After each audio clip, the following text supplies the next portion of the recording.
What is a boat doing in the middle of a desert? You would expect to find a seagoing vessel closer to shore. This is the question archaeologists had been asking for decades.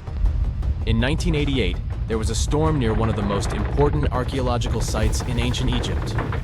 A wooden structure emerged from the sand. It was hollowed out by termites. Scientists were determined to solve its mystery. In 2000, they began excavating the site near Abydos, Ubidos. An American team of experts soon discovered a boat that was 70 feet long, and it wasn't alone. In total, there were 14 boats neatly resting next to each other. It was impossible to completely dig out the boats because of their poor condition. Luckily, the wood was preserved enough to get a sample. Analyses revealed that the boats were around 5,000 years old, the oldest fleet in human history to this date. The time of their construction predates the pyramids at Giza by half a millennium. Each ship of the fleet rested in a vault that matched its dimensions. The room was roughly a third of the size of a tennis court. It had mud brick walls that featured more than 120 drawings of boats. Ancient Egyptians incised them on whitewashed walls that were excellently preserved. Scientists have known about these mysterious chambers for well over a century. 1901, 1902. A British archaeologist, Arthur Weigel, stumbled upon a strange structure west of the River Nile. His team caught a glimpse of the interior walls. Sadly, a section of the roof collapsed, so they had to call off further exploration. Researchers abandoned the site, but its location remained on the maps. The boat's position first led scientists to think that they rested on a bank of the mighty Nile. But there was a problem with this theory. Today, the river flows almost 7 miles west of Abydos. Further studies of the surrounding terrain showed the Nile didn't change its course throughout history. Also, if the boats floated near a dock, they would be in unstable positions. The 14 vessels at Abydos were perfectly parallel to each other. There was only one conclusion possible. Someone had deliberately placed them like that. They must have gone through a lot of effort. Each boat had enough room for up to 30 rowers. These vessels could really float. They weren't models, but scholars still don't know if they actually sailed any body of water in ancient Egypt. This doesn't diminish the importance of the find.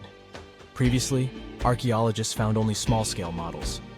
In King Tut's tomb alone, there were 35 boat models. For a long time, these figurines were the only clues as to how ancient Egyptian vessels looked like. The boat's design confirms that they were the real deal. They are the earliest surviving examples of something called built boats. Ancient people constructed primitive vessels by hollowing out large tree trunks.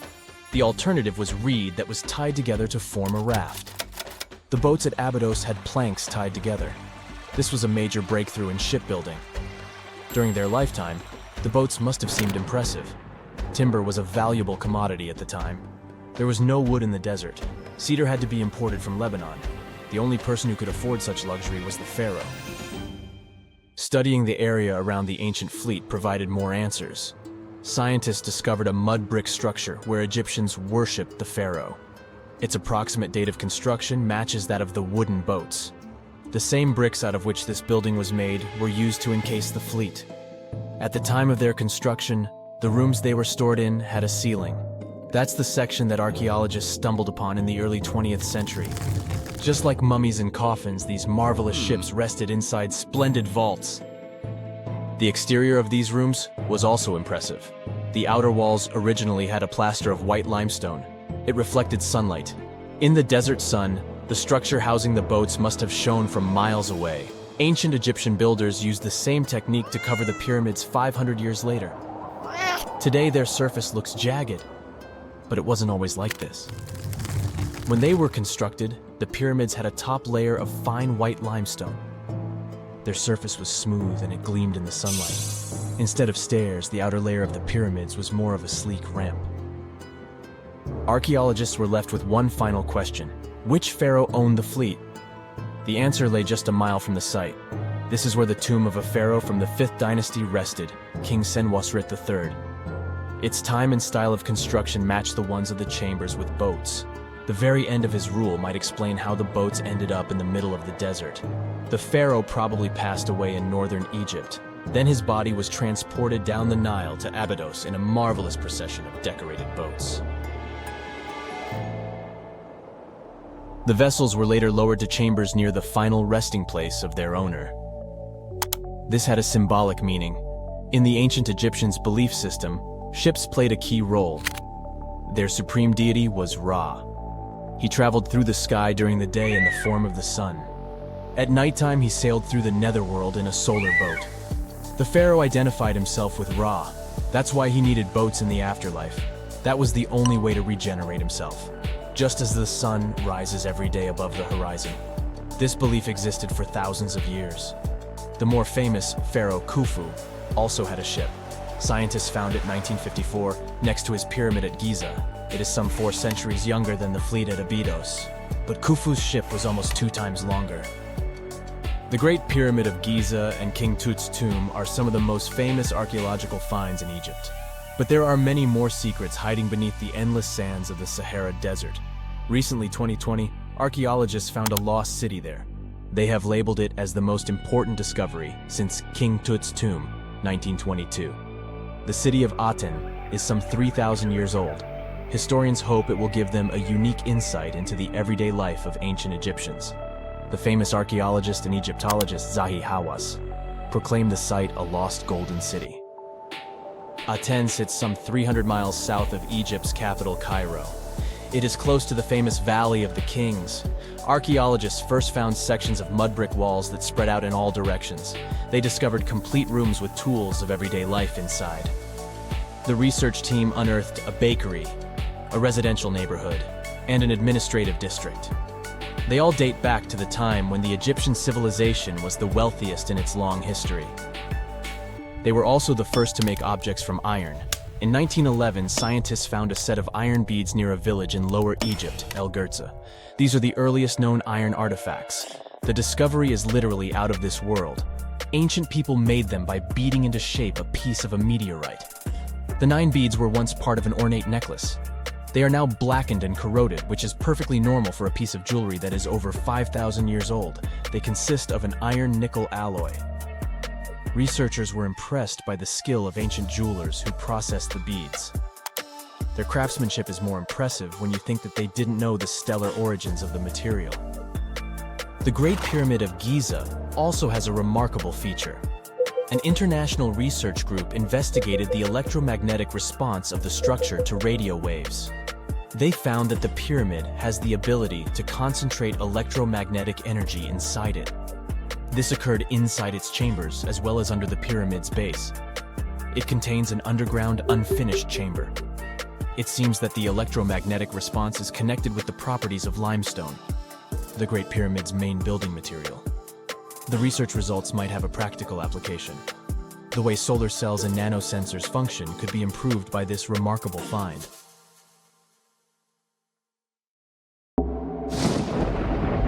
There's a ship drifting somewhere in the ocean without a crew. The last time someone saw it was over 50 years ago. Its story reminds of that of the Flying Dutchman, a ship that's bound to sail forever and bring disaster to whoever sees it at sea. At least the legend says so. Unlike the Flying Dutchman, the SS Bay Chimo was definitely real and built for a German company in Hamburg and began as an ordinary cargo ship. It was trading supplies between Hamburg and Sweden in the Baltic Sea starting from 1914. It had a strong steam engine and a hull made of steel. A few years later, it became British property. Then, in the 1920s, a Canadian company purchased it for around $18,000, a huge amount of money back then. The new owner, the Hudson's Bay Company, was actively using the ship for several years.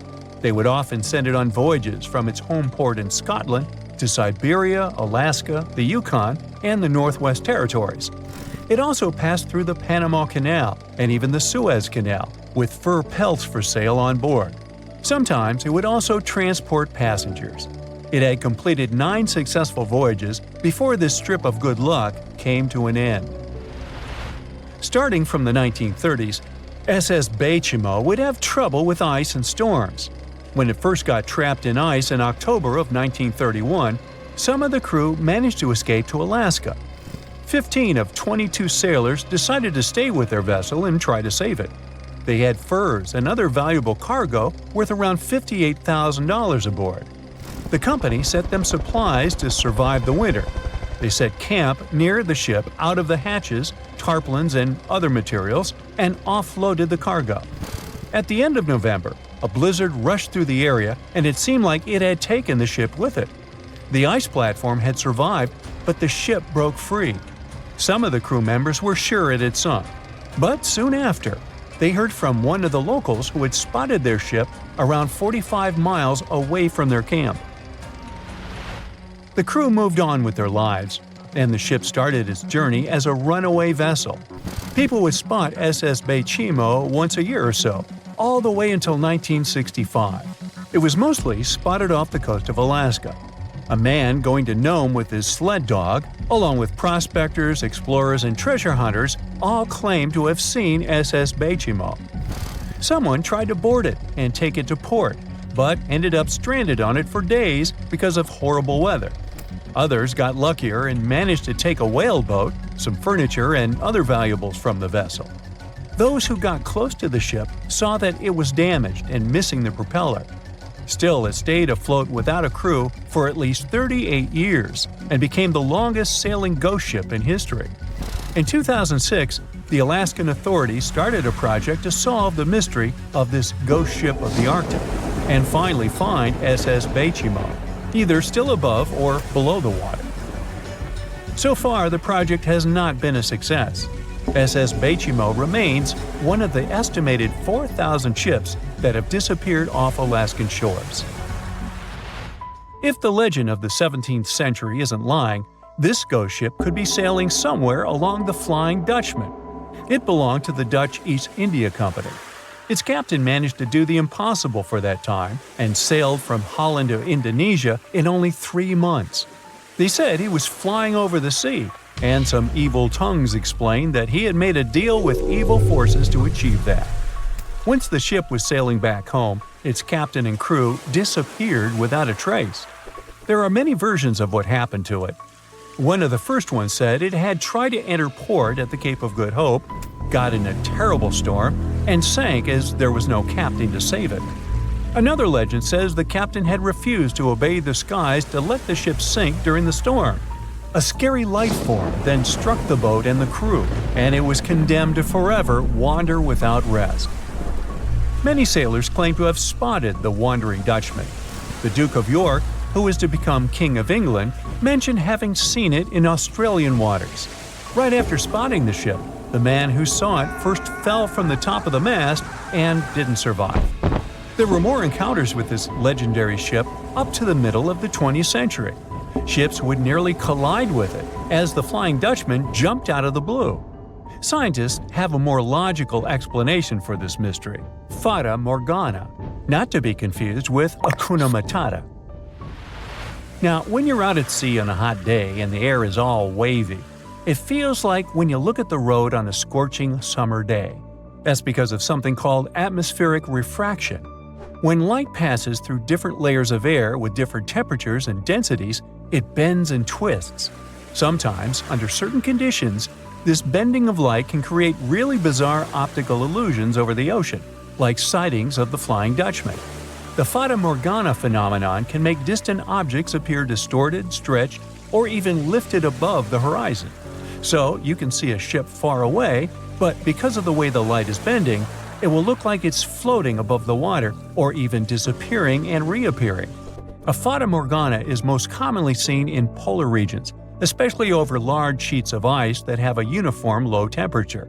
But you can see it anywhere, even in deserts and over lakes on hot days. The first stories about ghost ships go all the way back to ancient Greek and Roman mythology. One of the most famous ghost ships in history is the Mary Celeste. This brigantine was traveling from New York City to Genoa and was fully stocked with provisions, but missing a crew when it was discovered in the Atlantic Ocean in 1872. The crew's personal belongings were also there, completely undisturbed. The final entry in their log was made 10 days earlier. We still don't know what happened to its crew, and the ship has inspired many spooky stories and legends. The Lady Lovibond was another legendary schooner that is believed to have been wrecked off the coast of Kent in the middle of the 18th century. The story tells that the ship's captain, Simon Reed, had just got married and took his bride on board for a celebratory cruise, despite the superstition that it could bring bad luck. They were on their way to Portugal when the first mate, who is also in love with the captain's new wife, went mad because of jealousy, attacked another crew member, and then took over the wheel and steered the ship straight into the dreaded Goodwin Sands. No one aboard survived, and the schooner is said to reappear as a ghost vessel every 50 years. In present times, many vessels become abandoned and turned into ghost ships intentionally. There are thousands of them floating in U.S. rivers, lakes, channels, and coastal waters. Some people lose their boats in storms and other extreme weather. Others have to abandon their boats because maintaining them can cost 10% of the boat's price. Plus, docking a vessel can add up to several $1,000s every year. Most boats have been made of fiberglass, so an owner can't just recycle them as scrap metal. So, once they want to get rid of it, they often tie it to a dock and sneak away, or leave it floating far away from the shore, or just try to sink it. When ghost ships sink in shallow waters, they can cause damage to coral reefs, mangroves, marshlands, oyster habitats, and wetlands. Plus, they can collide with unsuspecting regular ships and cause real trouble. So, don't do that. Enough said. Thick fog is rising over the ocean as the sun is slowly sinking towards the horizon. It's hard to see further away than a few dozen feet, but that's enough to notice a hulking, skeletal shape in the distance. As your ship approaches the figure, your heart beats faster, and then you make out the details of another vessel, abandoned by the looks of it. Ghost ships do exist, and their mysteries aren't always solved. Take MV Hoita, for example. It was a wooden vessel built in 1931 as a luxury yacht.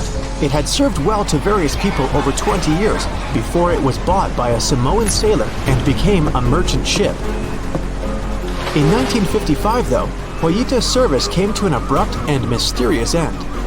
On October 3rd, it set sail for another trading voyage that should have taken no more than 48 hours. Delays happen in the sea, so when Hoita didn't arrive on October 5th as scheduled, there was little worry yet. But then it failed to come on the following day too. There was no distress signal or any other sign of Hoita's presence anywhere between its departure and arrival points. A search and rescue party was dispatched to find the ship, and for 6 days, they were scouting the area of nearly 100,000 square miles. On October 12th, the mission returned to the base empty-handed. Hoita vanished without a trace. It was only a month later that another merchant ship, Tuvalu, noticed the missing vessel far away from its route, drifting in the open sea and listing heavily.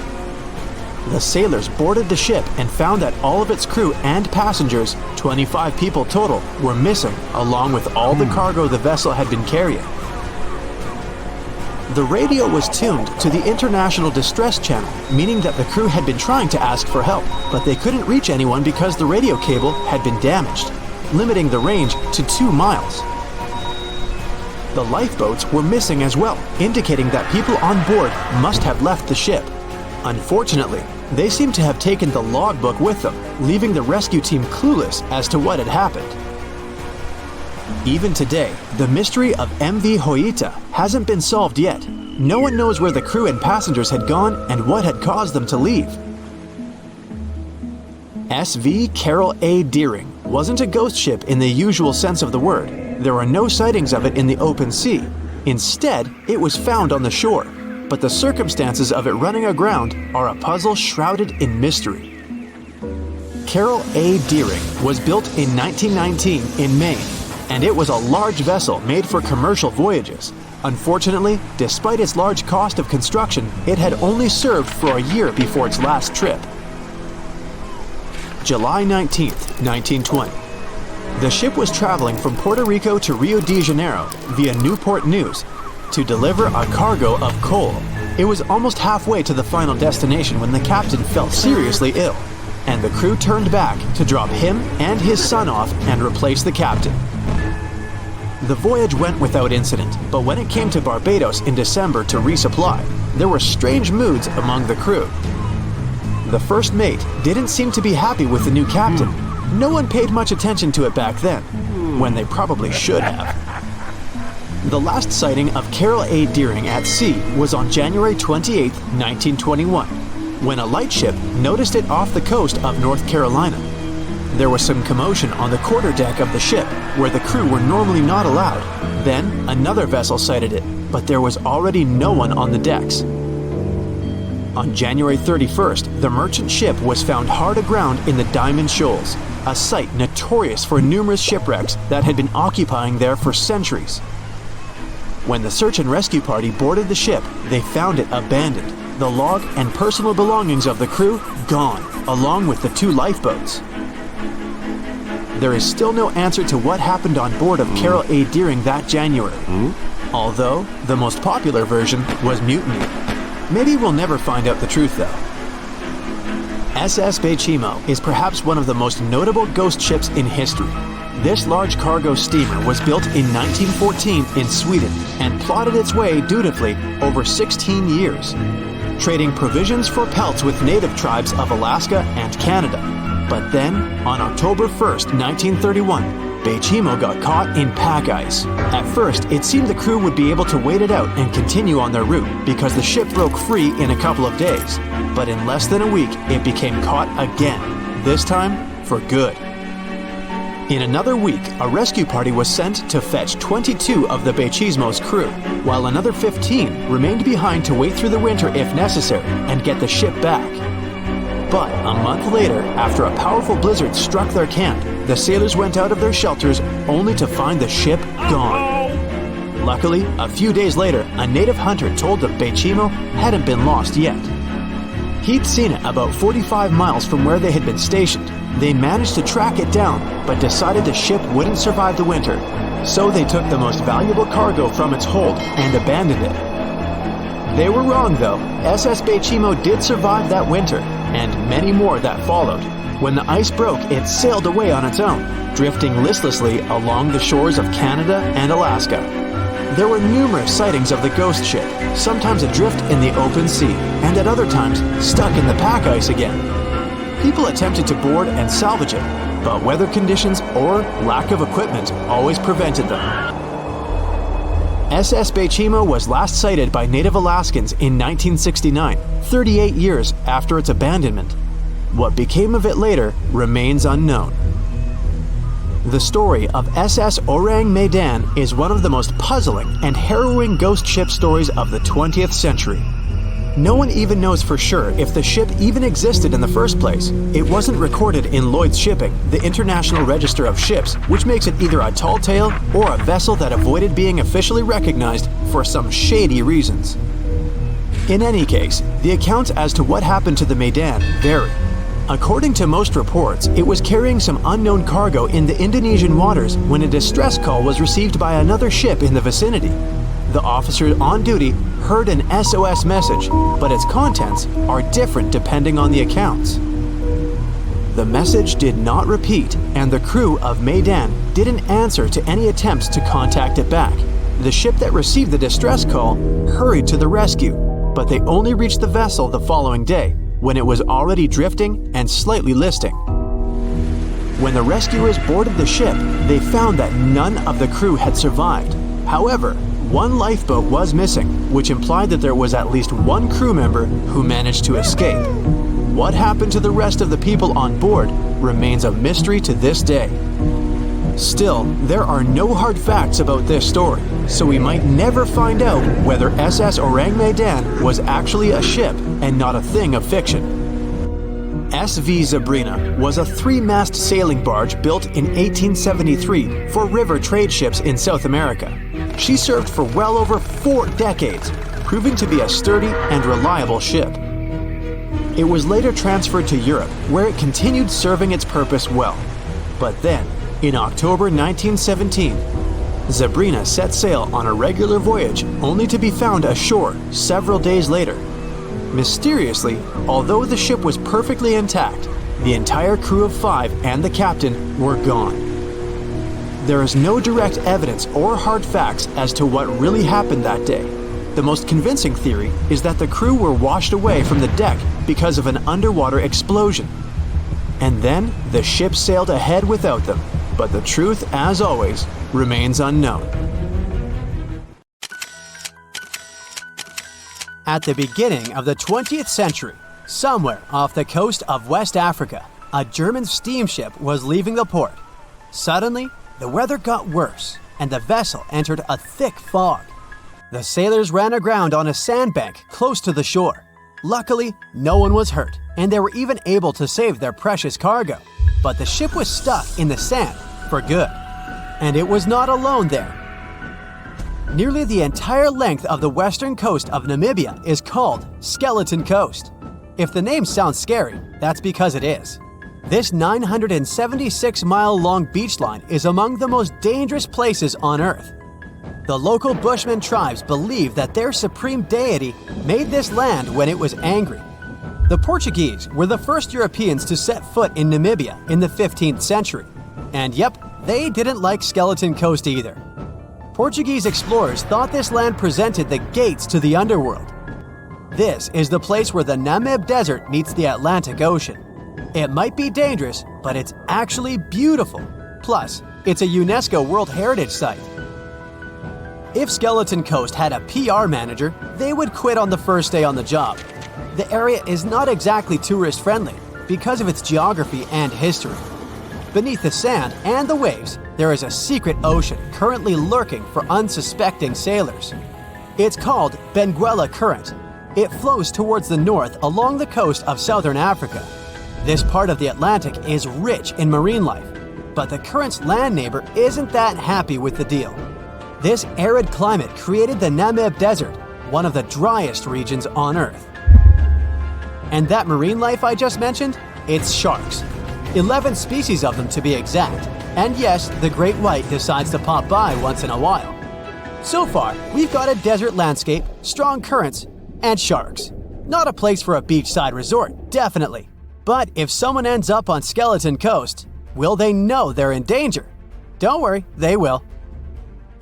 The beach is littered with wrecks of all sizes and shapes.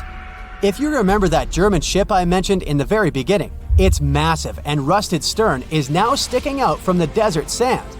There are some 500 wrecks in total scattered along the coast, and it's a mixed crowd, from Portuguese galleons centuries old to ships that ran ashore here in the 21st century. A modern fishing ship called Zela India managed to slip from its tow rope in 2008 and ended up on Skeleton Coast. Okay, it didn't escape on its own, it had some help from the elements. But it's better to be a tourist attraction on a beach than to be broken up for scrap. That's where the trawler was originally going, poor thing. Skeleton Coast's most famous inhabitant, to call it such a place, is the wreck of the Dunedin Star. The British cargo liner ran aground here in 1942. The massive rescue operation that followed reveals why it's so dangerous for sailors to end up here. The rescuers managed to save all of the crew and passengers, but at a heavy price. An aircraft and a tugboat were lost in the process. It took the last of the rescuers a full 2 months to return home to Cape Town. Why, you might wonder? One look at the map of the region reveals the reason. It's an endless sea of yellow, which is the sand. There are so few roads here, so Skeleton Coast is hard to reach by land. There are also legal obstacles. You need a special permit to drive into the area. But the skeletons in the name of the area don't only refer to ships, they also stand for animal bones. Most of these belong to whales and seals. Many animals have adapted to the area, so lions and hyenas roam the coastline in search of a meal. Yeah, now there are hungry lions as well, as if those sharks weren't enough. Other animals with a temporary residence on Skeleton Coast include elephants, cheetahs, leopards, and giraffes. In 1971, the Namibian authorities established a national park here, but except for surfers, after an adrenaline rush, they don't get many visitors. You can understand why. The Namib Desert is the oldest desert in the world, and it's not very tourist-friendly either. Those who travel to the region should pack sunscreen and a warm winter jacket. A weird combo, right? Well, not so much when you think that during the day, temperatures soar over 110 degrees Fahrenheit. At night, the air temperature drops below freezing. What a climate roller coaster! And that's not the final danger. Yep, there's more. Remember how that German ship got lost in thick fog? Yeah, it wasn't a one-off event. Because of the region's climate, fog shows up frequently. Sailors should cover their ears now, but this fog is actually good for wildlife. This is their only source of water in the Namib Desert. Reptiles and mammals have adapted to the harsh climate. They use as little water as possible. Shifting sands, thick fog, strong currents, lions, and sharks. Not the stuff you would put in a tourist booklet, but Skeleton Coast isn't the only beach on Earth you wouldn't want to spend your vacation on. I will take you to Cape Tribulation in Australia. The area covers some 48 square miles in the northwestern part of the continent. And no, the area is not as dry as Skeleton Coast.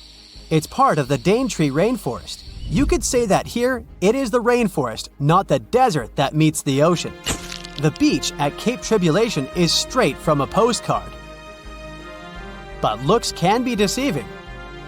Australia? Probably sharks. No, crocodiles are out here to get you if you decide to go for a dip in the sea. There are saltwater crocodiles that the locals call salties. Well, that's a cute nickname for such a dangerous reptile. And it's not just them. The wildlife seems to have a beef with visitors. From October to June, the waters around Cape Tribulation are full of box jellyfish. Their venom affects the human cardiovascular system. When touched by a jellyfish out at sea, swimmers won't have enough time to reach land for help. Vinegar helps neutralize the sting, so you might want to keep a spare bottle in your luggage. Crocodiles and jellyfish sound dangerous, but there's one more animal you should look after. It's the wild boar. It might sound funny, but you won't laugh when you're being chased by one of these across the beach. 21 million wild boars live in Australia. They're mostly active at night, making it even more dangerous if they charge at you. The best defense is running in circles. Wild boars can't cut corners well. That's probably why we don't see many of them taking up careers as race drivers. Cape Tribulation has one last danger installed for you, and it's not an animal. Out here, even the trees are plotting against visitors. The stinging tree got its name for a reason. If you try to pick one of its beautiful red berries, it'll fight back. Its prickles are like tiny glass shards. The less than pleasant effect on your skin will last for a month. Then there is this wait-a-while bush. Who keeps naming them like this? This long vine has spikes that grab hold and just don't let go.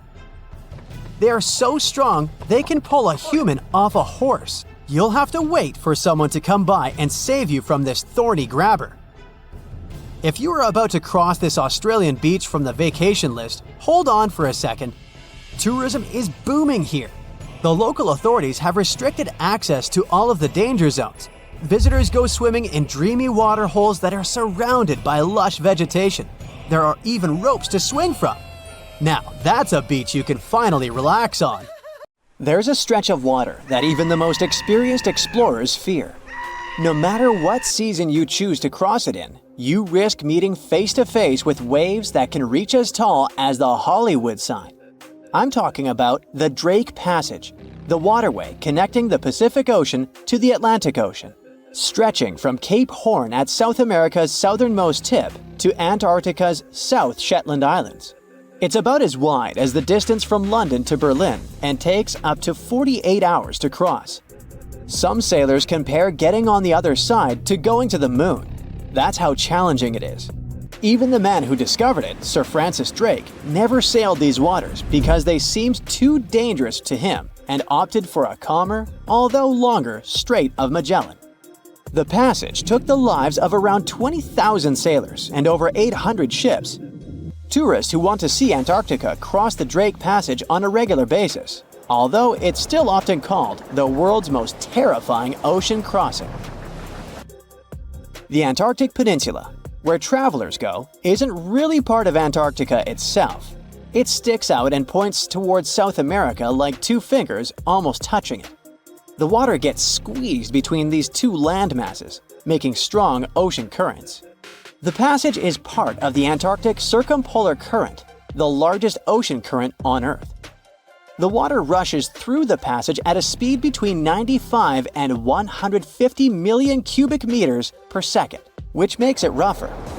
And then there are winds that usually blow from west to east and are very strong between 40 and 60 degrees latitude. That's why those areas are called the Roaring Forties, Furious 50s, and Screaming 60s. Land slows down winds, which is why storms hitting Ireland and the UK get weaker as they move east. But Drake's latitude is the only place where winds can blow all around the Earth without being stopped by land. So they keep getting faster. These strong winds turn into huge waves that can hit ships really hard, normally around 13 to 16 feet tall. They're much higher than waves in the Atlantic. Drake Passage also has underwater mountains that you can't see. The huge current squeezes through this narrow passage and causes waves to crash against these mountains underwater. These internal waves create whirls that bring cold water up from the deep ocean. So it's not just rough on the surface, the water is wild all the way down.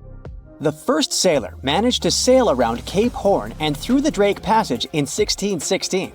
It was a Dutch navigator, Willem Schouten, in 1616. But the most famous attempt to cross it was undertaken by Sir Ernest Henry Shackleton on his ship named Endurance. He and 27 of his men set off from South Georgia, aiming to reach Vassal Bay in Antarctica. But things didn't go as planned. On January 19, 1915, their ship got stuck in the ice. And by October, it began to sink. They camped on floating ice for 2 months before sailing lifeboats to a remote, icy place called Elephant Island. Shackleton and 5 men made a risky journey to South Georgia to get help. It took them 15 days to cross Drake Passage with hurricane winds. Finally, they arrived safely and organized a rescue for the rest of their crew. Scientists found the shipwreck of Endurance only in 2022, 10,000 feet below the water. In December of 2019, 6 fearless athletes decided to cross the Drake Passage by rowing a boat for the first time in history. It took them 12 days of non-stop rowing with a 90-minute rotation of rowers. They managed to do it, and it was probably the hardest possible way to cross the passage. The athletes mentioned it was cold, wet, and dirty, and the waves hit them like walls. The weather in the Drake Passage changes a lot, but ship captains can always see it coming and change their path. They will move the departure time to have a safety margin and not to get stuck in the middle of the passage in the worst possible conditions. Sometimes, the journey will be smooth and calm, and they call it Drake Lake. Other times, people on the ship will feel rough waves, which is called Drake Shake. Some experienced captains who often cross the passage say that the Drake Lake effect happens once in every 10 crossings, and they see the Drake Shake once or twice in every 10 journeys. A schooner or a kayak will probably not survive the journey among giant waves, but modest vessels and cruise ships have sturdy hulls and advanced stabilizing mechanisms. So, the journey isn't that dangerous anymore, but still, it's quite an adventure, especially if you're seasick. If you don't feel like risking it but want to travel from the Pacific Ocean to the Atlantic Ocean by water the fast way, the Panama Canal is waiting for you. People first started thinking about making a water path across Panama in the 16th century. Back then, a Spanish explorer found out that only a thin piece of land separated the two oceans. But it seemed impossible to build it because of the mountains and thick jungle, so the idea had to wait a couple of centuries. Finally, in 1880, France, led by the man who built the Suez Canal in Egypt, tried to make the canal. But the people who started the construction soon found out it was much harder than it looked on a map. The land in Panama was one of the toughest and most dangerous places to dig a big waterway.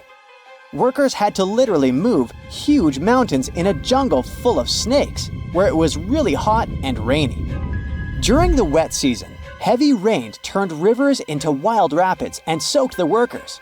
Sometimes, they didn't see the sun for 2 weeks, and their clothes stayed wet all the time. Big rocks were falling and tiny mosquitoes that carried malaria made people very sick. And then, an earthquake happened on top of everything. They were losing thousands of people. That's why France decided to abandon the project after 7 years. Then, the United States bought the French assets in the canal zone and finished it by 1914. It cost the US around $375 million. The 50-mile-long passage of water saves ships traveling between New York and San Francisco 7,872 miles. Around 14,000 ships use it every year and pay around $1.8 million in tolls. So it looks like it all paid off.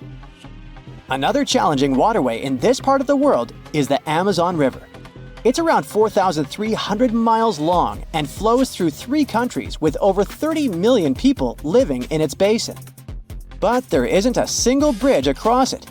The river has many marshes and soft soils, so engineers would need to build very long bridges and very deep foundations, which costs a lot of money.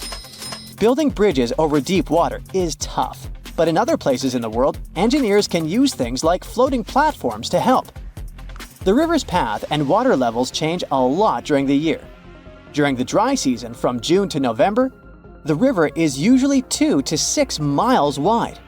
But in the wet season from December to April, the river can become as wide as 30 miles. And the water level can rise by 50 feet. That's why they can't build floating bridges or pontoons. The riverbanks are made of soft dirt that moves and erodes with the seasons, and it makes things even harder. It would have to be an absolutely unique project to overcome all these challenges. Luckily, there's no pressing need for a bridge across the Amazon right now. The river mostly goes through areas that are sparsely populated, so there aren't so many major roads to be connected by bridges. Strange things occur in the cold waters of Antarctica. One of these things happened to a ship called Jenny. It was a small schooner whose history began in 1822. The boat and its crew set sail and disappeared a year later. For 18 years, the ship was considered sunk. People forgot about it, but in 1840, the vessel reminded the world of itself. That year, the whaling ship Hope sailed through the Drake Channel in Antarctica. The crew members noticed a ship among icebergs. It was the schooner Jenny. It was floating slowly in the dark, with no signs of life. The captain of the Hope, Mr. Brighton, gave the order to approach the mysterious vessel. They thought it was some creepy ghost ship, but as they came closer, they noticed crew members on the deck. The sailors of the Hope called out to them, but received no answer. This time, it became clear that something terrible had happened to the Jenny. When Brighton boarded, he realized that the Jenny crew members weren't missing. They were here. Frozen people stood like statues. Brighton went down to the lower deck and found the captain. He was sitting frozen at the table, holding a pen. Brighton looked at the logbook. The last record was made on May 4th, 1823. The captain wrote that he was the only living member of the crew. They spent 71 days without food. It seemed that the ship got lost in the sea because its captain went off course or sailed into an iceberg, but no one knew for sure. After that, nobody ever saw the Jenny again. According to rumors, the crew of the Hope abandoned the frozen ship and left it to drift in the cold waters. According to other rumors, this whole story is fiction. The story of the Jenny was described in a German magazine in the middle of the 19th century. Still, there was no further evidence of the ship's existence. Already in our time, Cambridge University decided to explore the case of the Jenny. The researchers discovered that one of the crew members of the Hope, who didn't disclose his name, told someone the legend of the frozen ship. Someone shared the story with another guy, and it was published in a German magazine called Globus. And that's all. There was no other evidence. One of the most famous ghost ships was the Mary Celeste, and there's no doubt about its existence. The history of this vessel was documented in court. People wrote about it in newspapers.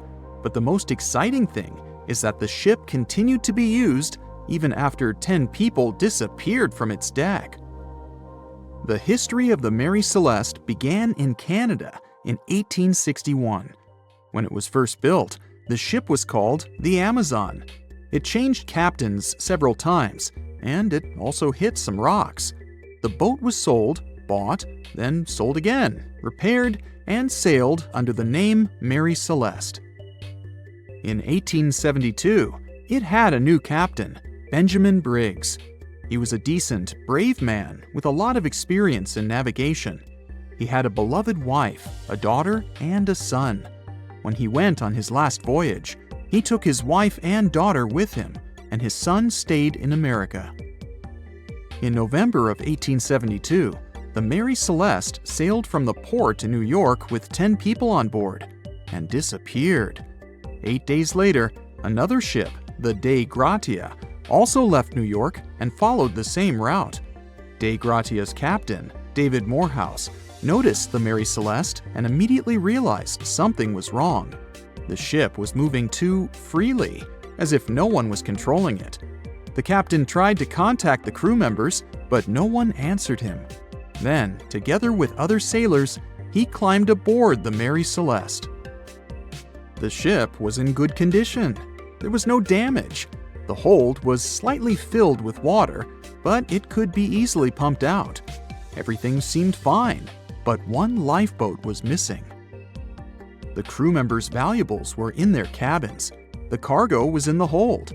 The supplies of water and food were untouched. Judging by the records in the logbook, the ship was caught in a storm, but it was not too strong. Other ships also sailed through this storm, but nothing bad happened to them. The last record was dated November 25th, and it claimed that everything was fine. The sails of the Mary Celeste were slightly damaged, but perhaps it happened after the crew had disappeared. The whole ship was in excellent condition, but what made the people leave it?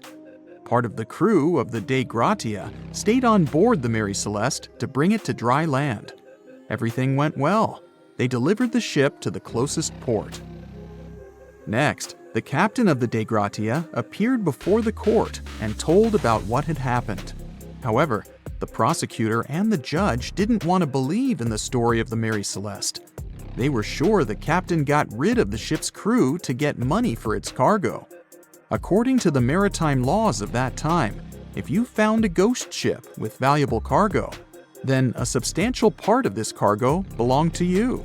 So, many people thought that David Morehouse decided to earn some money. This version seemed to be more valid than the one about the mysterious disappearance of 10 people. Fortunately, no one accused the captain of committing a crime. They thanked him for his service and gave him a monetary reward. However, his reputation was damaged, which greatly affected his career, as many believed he attacked the crew of the Mary Celeste. But even after this terrible case, trial, and investigation, the story was not over. The Mary Celeste was still an expensive and efficient vessel. It sailed several times, but then one captain crashed it into the reefs to get insurance. The court revealed this deception and accused the captain of intentional property damage. The story of the Mary Celeste became famous all over the world. People began to build their theories, realistic and not. Someone believed the ship had sailed through the Bermuda Triangle, but this version was quickly refuted, as the route of the Mary Celeste passed thousands of miles away from the Bermuda region. Did the Kraken or another giant monster attack the ship? Nope. Since the boat was found in almost perfect condition, there were no signs of a struggle. One of the most popular versions was that the crew of the Mary Celeste stole some valuable cargo and sailed to Spain on the rescue boat. However, those who knew Captain Benjamin Briggs said he was a good, honest man. Besides, he had a son in New York, and Briggs would never leave him. A more thorough investigation revealed that a series of accidental circumstances could have caused the disappearance of the ship's crew. Before its last voyage, the vessel delivered coal. Perhaps the pump intended for pumping water got clogged with coal after that, and when the ship got into a storm, the hold filled with water and the pump broke. The captain couldn't understand the amount of water because numerous barrels in the cargo hold blocked the view. Benjamin Briggs assumed it was dangerous to stay on the ship during a storm, so he evacuated with the passengers on a lifeboat. Perhaps they were close to land and decided to sail there, but the storm intensified and overturned the boat. Also, one record in the log journal said that the chronometer was faulty. It was a device that helped to determine your location at sea using longitude. Briggs got lost and didn't know which way to sail. The storm was strong, and he couldn't determine whether the ship would sink. Perhaps Briggs decided to leave the ship in a rescue boat when he saw the coast of the Azores. The uniqueness of this ghost ship case is that, unlike many others, you can investigate it yourself. There's a lot of information about the Mary Celeste on the internet. There are documentaries and research articles.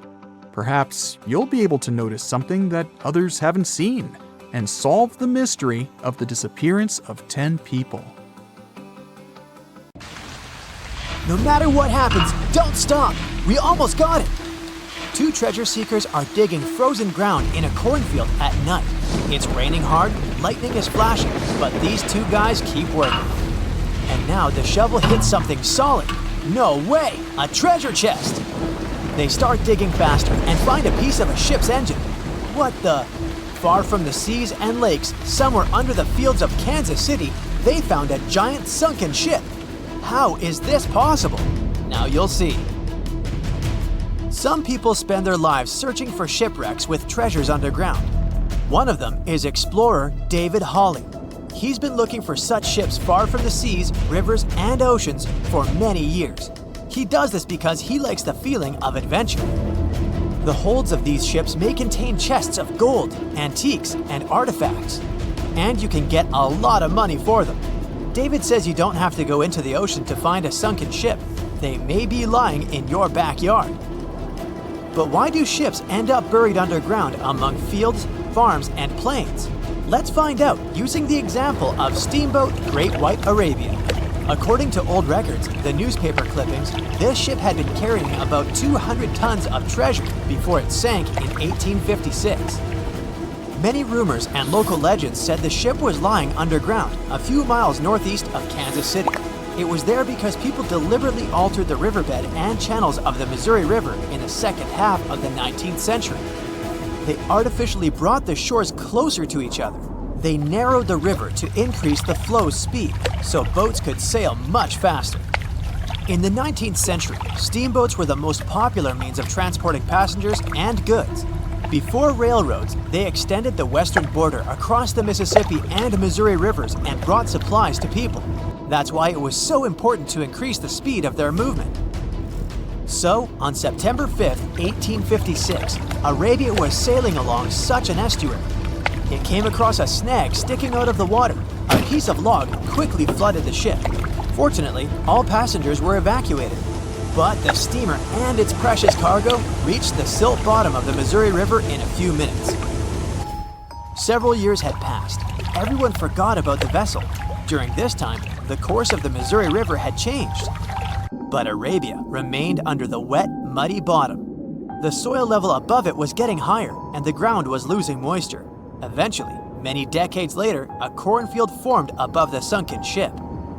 In the 1980s, one farmer owned this area, and he had no idea what was hidden in his territory. David Hawley carefully studied the history of the sunken ships of the USA. He knew that hundreds of steamers had gone underwater all over Missouri, but most of all, he was interested in Arabia, as there were rumors that it was filled with gold and other valuable things. The territory of cornfields in Kansas was vast, but David Hawley knew how to search properly. In 1987, he started working. First, together with his brother and father, they collected all the clippings from old newspapers they could find. They were looking not only for information about the steamer, but also for maps of the Missouri River. They tracked its historical changes, checked the dates, and identified a large area where the steamer sank. Next, they used electromagnetic testing and other geological stuff to study the soil and find the right place. They searched for differences in ground moisture and density. Then, they went through the territory with powerful metal detectors. And so, by the fall of 1988, they had determined the location of the steamer. Arabia was the size of a football field. This gigantic vessel lay 45 feet underground, 4 stories down. But before they started excavating, they had to ask the owner of the cornfield for permission. For the farmer, this news was a big surprise. He agreed on the condition that the excavations would be completed by spring so that he could sow a new crop. Digging a giant ship in winter is much more difficult and expensive than at other times. It includes additional equipment, electricity, and heating costs. The team worked day and night. They financed the excavations out of their own pocket. Each invested more than $10,000 and took out a bank loan. Finally, they noticed the first details of the ship. The shovels hit the huge engine boilers and the deck. The goal had been achieved. Most of the cargo lying inside the sunken ships is covered with rust, shells, mud, and is badly damaged. The contents of Arabia were in excellent condition, considering that the ship had sunk 130 years prior. Unfortunately, they didn't find the chests of gold. Still, they got several tons of other valuable cargo, household items of people who lived in the middle of the 19th century. It was a time capsule. The ship was carrying supplies for hundreds and thousands of people, and all these things were perfectly preserved. For example, they could clearly see the brand stamp Goodyear Rubber Company on one rubber shoe. The longer the excavations continued, the more things David and his team found. In the barrels, they found plates from the 19th century. They were intact and usable. Also, there were clean clothes, thousands of pairs of shoes, harpoons, frying pans, and umbrellas. The ship was carrying cargo to supply about 16 small towns. Yes, it's not gold, but such artifacts are also precious. The contents of the ship could be worth millions. However, the crew wasn't going to sell these things. They made a museum on the site of a former fruit market in Kansas City. If you go there, you will immediately feel like you're in a department store of the 19th century. There are thousands of items in good condition. Even the matches here are dry enough to light up.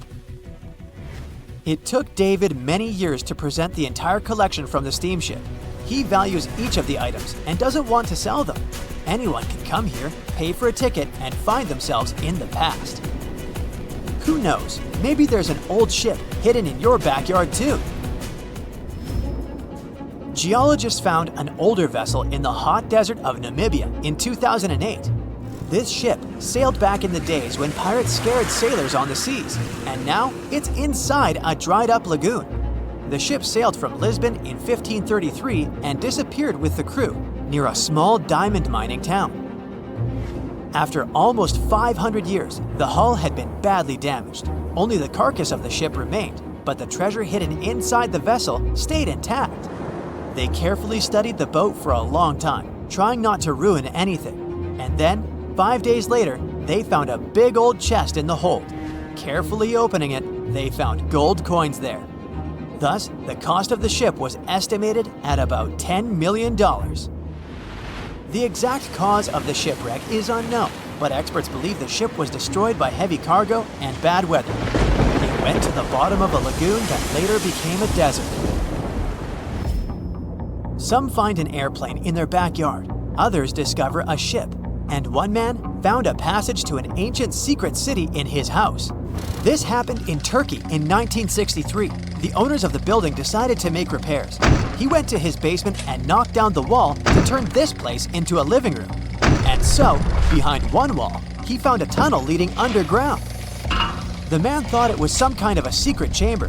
He went down there and realized it was something much more than that. It was an ancient city 18 floors deep.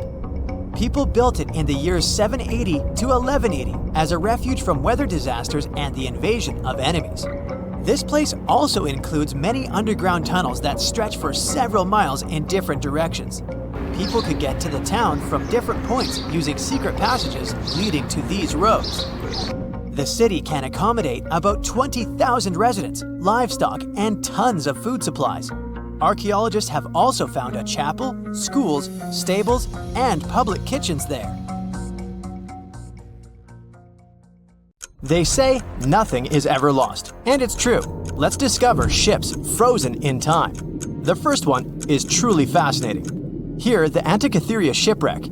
It's a Greek trading ship from the 1st century BCE. It's located on the east side of the Greek island of Antikythera and at the merging point of the Aegean and Mediterranean seas.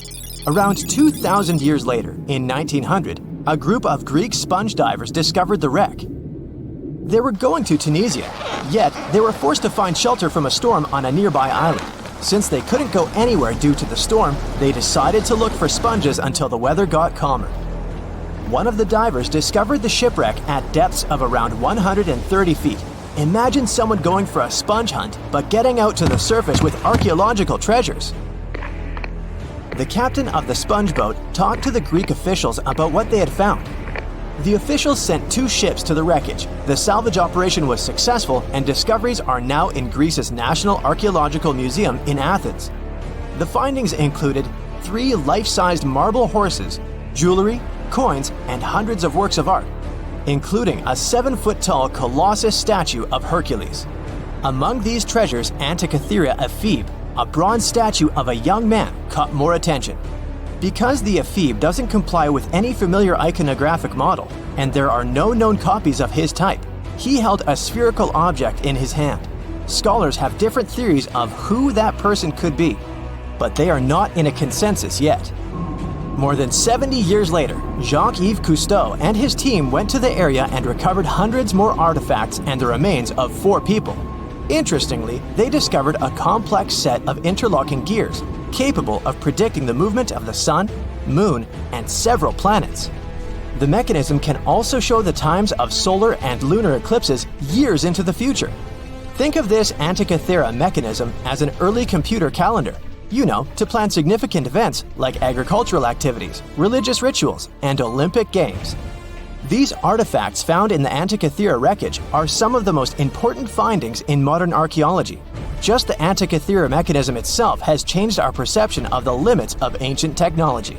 The mechanism has a sophisticated design and was made over 1,000 years ago. After all these amazing discoveries, experts believe that the wreckage site has remained largely unexplored and is mostly because of its location and the landscape of the seafloor on which the ship rests. The wreck is too deep for scuba divers but too shallow to use something like a submersible. A survey made on the seafloor in 2012 showed evidence of a second wreck about 800 feet to the south.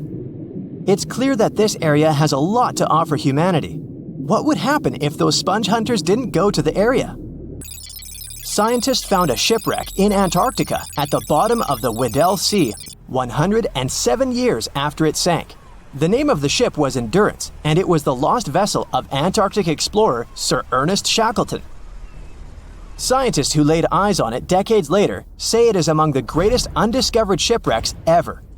That is why they filmed the whole discovery. The video shows the remains of the Endurance and proves it is still in remarkable condition. It has been sitting in 10,000 feet of water for over a century, yet it looks like it sank very recently. So the story goes like this. The ship was crushed by ice and sank in 1915. Shackleton and his crewmates had to escape by themselves in small lifeboats. From then on, it was all about survival. Shackleton imagined to get his crew to safety. Then, the ship sank. Yes, this is a pretty impressive story. But why did scientists prize this ship? Firstly, Shackleton's Imperial Trans-Antarctic Expedition sailed to make the first land crossing of Antarctica. Yes, the crew was trapped in ice, but the intention was important. Secondly, it's about the challenge itself of finding the shipwreck. The Weddell Sea is almost always covered in thick sea ice. The same ice that made the Endurance sink. Getting near the presumed sinking location is super hard, let alone being able to conduct research. Experts of the modern expedition team foresaw the time when the lowest extent of Antarctic sea ice would come using satellite images. They realized that the weather was in their favor to start an expedition. Dr. John Shears said that they have successfully completed the world's most difficult shipwreck search, fighting against constantly shifting sea ice, blizzards, and temperatures decreasing to -0.4 degrees Fahrenheit. Yeesh, I can't imagine the worst conditions in Antarctica if these conditions are in their favor. Lastly, look at this. It's timbers. They're very much intact. Plus, you can read the ship's name. It's still visible. Marine archaeologist Menson Bound says that this is the finest wooden shipwreck he has ever discovered. He has 50 years of career experience, so I believe the guy. So how come the wood is not rotten? Dr. Michelle Taylor, a deep-sea polar biologist, said that there has been little wood deterioration because the wood-munching animals are not in this forest-free region of Antarctica. Workers of a coal mine in East Serbia discovered 3 shipwrecks that had been there for at least 1,300 years. The largest shipwreck is an ancient Roman fleet. It's around 50 feet long with a flat bottom. It's estimated that the ship could carry a crew of 30 to 35 people. Looking at its hull, you can see the marks of repairs. Wow, this one had a lengthy career. You know, it gives us insight into more than 1,000 years ago. The 2 smaller vessels, on the other hand, match descriptions of boats used by Slavic groups to attack the Roman frontier. These 2 have been discovered under mud and clay in an ancient riverbed. Apparently, in those times, there was a Roman base in a place called Viminacium City. Interestingly, Viminacium was a provincial capital with an estimated 40,000 inhabitants in the 4th century CE. For comparison, it was even larger than Pompeii. The Kostelach coal mine is a center of hidden gems. Archaeologists had found evidence of ancient human and animal activity here before. For instance, in 2012, experts found bones of at least 5 woolly mammoths, which went extinct about 10,000 years ago. Canadian archaeologists found a ship 150 years after it went missing in the Canadian Arctic waters. This merchant ship is called HMS Investigator. It was purchased in 1848 to search for the explorer Sir John Franklin's ship that got lost in the Northwest Passage expedition. So, HMS Investigator left Britain in 1850 for this rescue operation. The expedition crew, captained by Robert McClure, sailed the Investigator into the water. He realized that he was in the final leg of the Northwest Passage, the sea route across North America. But before he could sail into the Beaufort Sea, the 122-ton ship itself got stuck in the thick ice. The crew spent the winter over the Prince of Wales Strait. The following summer, McClure tried again to sail to the end of the passage, but the ice blocked his way once more. Here, too, the crew was forced to leave the ship. He steered the crew into the Bay of Mercy. There, they were to remain until 1853 when the crew of the HMS Resolute rescued them. Imagine a crew of 60 people who had to spend 3 winters in the Arctic without even knowing if they would survive. Later on, the ship was found sitting upright in about 36 feet of water. It was in very good condition. Arctic water has prevented the outer deck of the vessel from deteriorating quickly. The outline of the ship and its timber can be clearly seen. Plus, archaeologists have uncovered artifacts on land left by the sailors. They had unloaded everything before abandoning the Investigator. 3 sailor graves and 1 British naval shipwreck had also been discovered in the area. I wonder what else they could find there. Wow, it's the only place where 1 minute you're learning 17 natural ways how to get rid of houseflies, and the next, you're taking an epic journey straight into a black hole. More than 10 billion, with a B, views in total. That's 47 billion minutes watched, or more than 70,000 years. That's all the way back to the Ice Age. No, I wasn't around then. 40,000 videos, hundreds of topics, and most importantly you, a whole 44 million of you. Our viewers. We could populate an entire country if we wanted to. We'd like to continue helping you learn and giving you useful skill improvement tips. Got a thirst for knowledge? We've prepared 4 masterclasses on creating a 2D character animation from scratch, 10 hours of video lessons, practical tasks using professional software, and additional materials that you can use with your own projects. Get the full course now and create your own animated masterpiece. As an experienced sailor and the first man to ever sail non-stop on his own around North and South America, Matt Rutherford has seen a lot during his voyages. But what he saw in 2013 while sailing through the waters of the Atlantic with his colleague surely stands out. Some 800 miles off the coast of Bermuda, not far away from the famous Bermuda Triangle, they noticed a boat that seemed to be moving by itself. The sails weren't up and the motor wasn't running. The sailors decided to check if there was someone who needed their help aboard, so they moved closer to the mysterious ship. Once they got there, things only got weirder, as they realized there wasn't a living soul aboard. Rutherford started filming to document their discovery. The boat looked so awfully abandoned that they expected to find some pretty scary things in there. But it didn't stop Rutherford from searching the vessel. The boat, which turned out to be named Wolfhound, looked like an upscale one, probably costing hundreds of thousands of dollars. It was pretty weird to find it floating by itself in the middle of the ocean. It seemed like whoever abandoned it was leaving in a rush. There were clothes and other personal belongings all over the main cabin. Some parts of the ceiling had fallen and some drawers had popped open. The brave sailors decided to tow the ghost ship back to Bermuda. It wasn't easy because Wolfhound was bigger and heavier than their boat. After days at sea, the crew was running low on fuel and asked a passing freighter to stop and give them some gas. They kept pulling Wolfhound until the tow line got wrapped around the rudder and they realized they could get stranded in the Bermuda Triangle. So they had to abandon the ship. What really happened and how Wolfhound ended up in the middle of the ocean will probably remain a mystery. Rumor has it that it belonged to a member of the Royal Irish Yacht Club. The ship was going on its first voyage from Connecticut to Bermuda and then Antigua. It got in a terrible storm around 400 miles away from Delaware. The winds were so strong that the yacht suffered 2 knockdowns. A Greek cargo ship rescued the crew. They left the ship with an emergency beacon on. The rescued crew members shared that they saw the ship sink, which only adds more questions to the story. How did it get back to the surface? Does the Bermuda Triangle have anything to do with that? Christopher Columbus himself reported some unusual compass activity going on in this mysterious area while he was on his way to the New World. Despite the stories of more than 50 ships and 20 planes disappearing in the area, it remains one of the most heavily traveled shipping routes in the world. Some skeptics believe that this fact solves the Bermuda Triangle mystery. It could make sense because the busier the area, the more accidents happen there. But then again, it's not the number of disappearances that makes the place so mysterious. It's the lack of explanation and wreckage lost for good. The first ever confirmed ship to vanish in the Bermuda Triangle was the USS Pickering. In 1800, it departed from the US on its way to the West Indies. The ship sailed into the Bermuda Triangle along with its 90-man crew.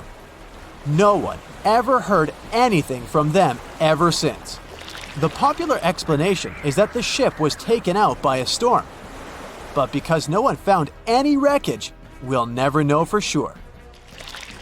The largest ship that has ever disappeared in this mysterious area was the USS Cyclops.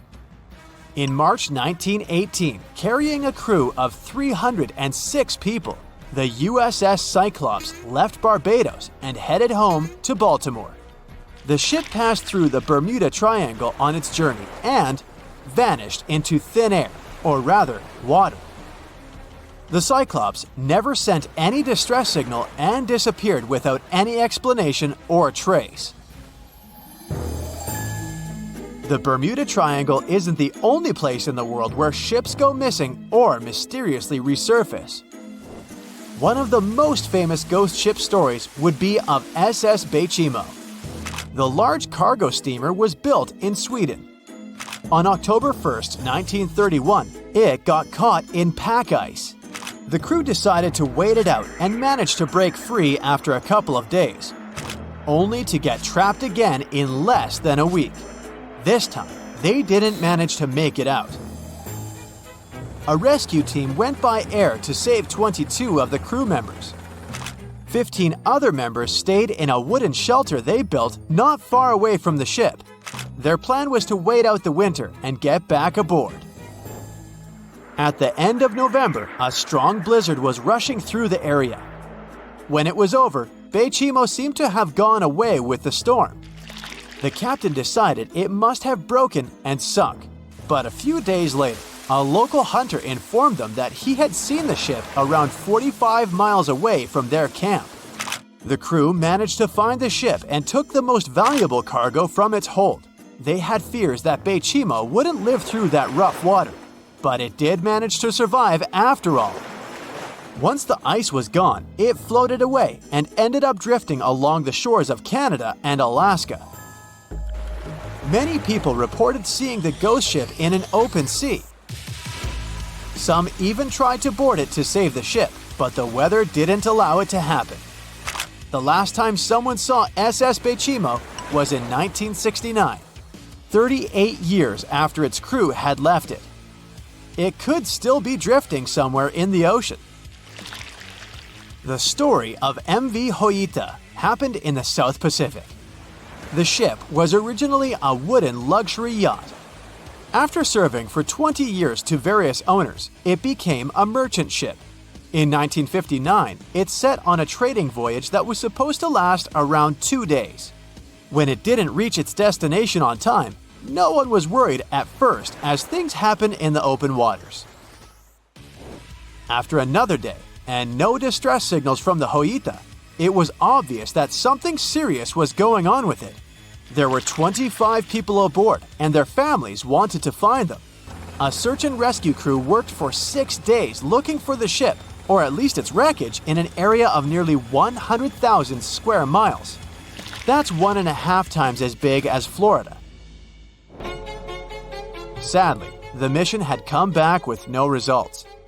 It seemed like Hoita had disappeared without a trace. A month later, another merchant ship noticed Hoita drifting in the ocean, miles and miles away from its original route, and none of the crew members or passengers were on board. The cargo had also disappeared. The lifeboats were also gone, so the people must have escaped the ship hoping to save themselves.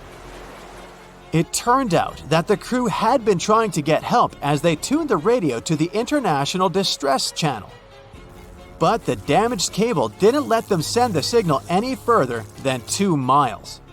It also looked like when they were leaving the ship, the crew took the logbook with them, and we still don't know what exactly happened to Hoita.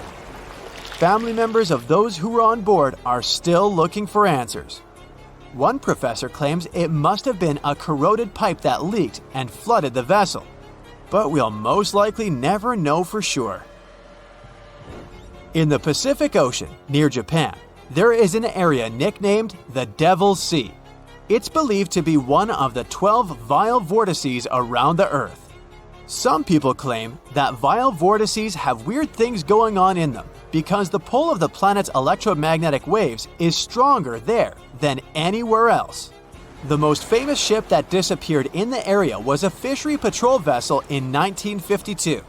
The ship went there to investigate the vessels that went missing previously and disappeared along with 31 crew members. Scientists who don't believe it was a mysterious disappearance blame the underwater volcano eruption for what happened.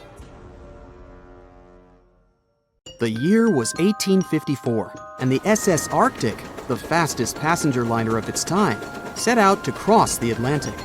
As it sailed through the misty veil, it slowly disappeared into the unknown. The Collins Line, an American shipping company, was started in 1818 and only began seriously trading in the transatlantic by 1835. Its steamships crossed the Atlantic from Liverpool to New York within just 10 days. Doesn't sound like a great speed today, I know, but back then, the same thing took other ships several weeks. Light on the water with their wooden hulls, powering through with a strong steam engine, those steamships were the favorite choice for many high-profile people. What could go wrong with such an advanced ship, they thought. This reminds me of some other ship everyone believed to be unsinkable. But anyway, back to the Collins Line. It grew to be a serious contender on transatlantic routes. with only one other competitor, the Cunard's Line. It was a British company also aiming to be the main force through the Arctic Passage. In 1835, the company received a new ship that traveled to Liverpool and came back to New York with the largest cargo ever at that time. From then, the Collins Line was steadily growing. It seemed like there would only be future successes for it. Unfortunately, their lavish ships became costly to run with the amount of coal used. Massive power along with weak wooden hulls meant they needed many repairs after each voyage. So, every trip ended up being expensive. But since the ships were safe and had a great reputation, people were willing to pay the price, and the company was definitely not in crisis. They had achieved something no one had managed to do before them. Like I told you, their ships crossed the Atlantic in a whopping 10 days, and Edward Collins, the owner, was very determined to maintain the pace. Their 5 ships easily outran the Cunard's Line of only 3. With this great praise, it provided more attention. Though the Cunard's ships were slower with their iron hulls, they believed there was still profit, regardless of how slowly they sailed. Among Collins' ships, the Arctic, the third of them to be launched, was the largest, reaching 284 feet long, with 2 side-lever steam engines, each with 1,000 horsepower. The paddle wheels made 16 revolutions a minute when at full speed. At the time of its launch, the press called it the most stupendous vessel ever constructed in the United States. But glamour and fame couldn't avoid what would come next. On the 27th of September, the Arctic was on its journey from Liverpool to New York, continuing a speed pace through the thick fog. It's possible that by that moment, after 4 years of record-breaking trips, the crew became overconfident with their sailing and the ship. Going only 50 miles from Newfoundland, they carelessly continued through the fog with no radio contact, sonar, or any other form of identifying objects, equipped only with Morse code. A smaller ship, the SS Vesta, which operated as a fishing vessel, often worked around Newfoundland. It was passing through the same path as the Arctic and crashed into its side. Shocked by the collision, the captain of the Arctic offered help to the much smaller Vesta, but it was soon clear that the damage that seemed minor on the Arctic was far worse. Beneath the waterline, a hole was letting water into the hull. The cost of the much faster wooden hull now seemed less valuable. They steered toward land, trying to plug the holes, but they weren't doing so well, and the seawater continued to pour in, filling up higher and pushing the ship down. And finally, once the engine room was full, it put out the boilers, taking away the massive power the Arctic was once legendary for. They moved slowly until coming to a complete stop. The ship continued to sink, and the order was to abandon it. At the time, maritime law allowed for the Arctic to carry only 6 lifeboats, only capable of saving 180 people. The crew and some of the passengers managed to push their way aboard and took most of the seats on those boats. Things were pretty wild, and everyone forgot about their manners, not letting the ladies and the youngest ones board first. It took 4 hours for the Arctic to sink. 150 crew and 250 passengers were on board. Those that weren't able to find a lifeboat made a desperate attempt to build their own rafts from parts of the ship. 2 days later, only 3 boats made it safely to the shore. The other 3 were never found. Believe it or not, the rescue party also saved some people that had been clinging to the wreckage for 2 days. Unlike the crew, the captain went down with the Arctic, but amazingly survived. He would be only one of 85 people that made it, out of the 400 on board.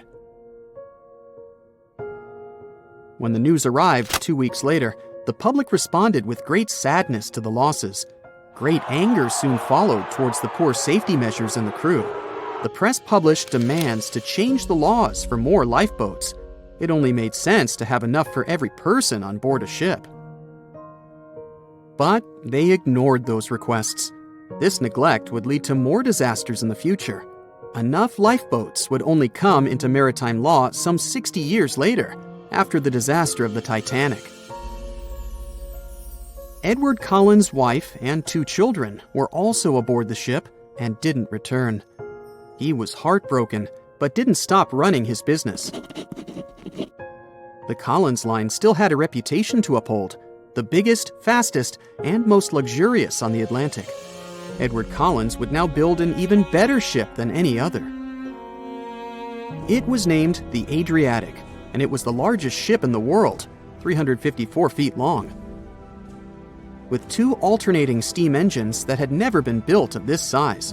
These steam engines at the time were at the height of engineering, though today you can only see them in models and toys. With the new addition of 2 masts, the Adriatic would also be able to sail if needed. Luckily, they made some lessons from the disaster of the Arctic.